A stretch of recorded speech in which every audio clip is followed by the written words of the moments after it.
Hi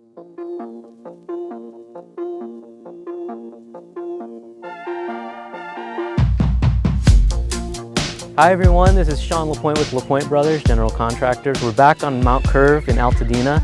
And today is a big milestone, Foundation Day. So this felt like the perfect time to give you an update.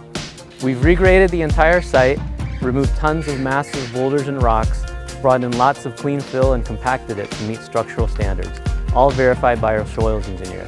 We've also got our pad elevation certified by the surveyor. Underground plumbing and electrical is in place. We've got all our footings dug out and rebar in, and we've installed the gravel base and moisture barrier for the slab.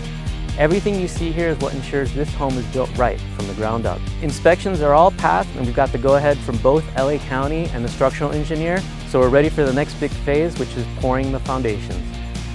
Gabriel's been leading this project day to day. I'll let him walk you through what's happening as we pour today. Thank you, Sean. Today we're pouring all the footings and slab for the main house in the garage. Our pump will set up along the street and will place the concrete directly into the foundation system as a continuous pour. This will make for a stronger, more durable, and seamless foundation. The thicker sections along the perimeter and load-bearing walls are the footings. Those are what support the structural load of the home. The slab ties everything together and becomes a strong base the house sits on. Before we got to this point, we verified rebar and hold-down placement, spacing, and depth.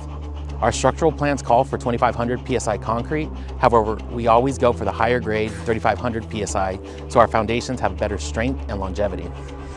Once the foundations are poured, we will hydrate the concrete for the next several days to aid the curing process. We'll then strip forms, backfill, and move into framing. And that's when you'll really start to see the vertical progress on the home.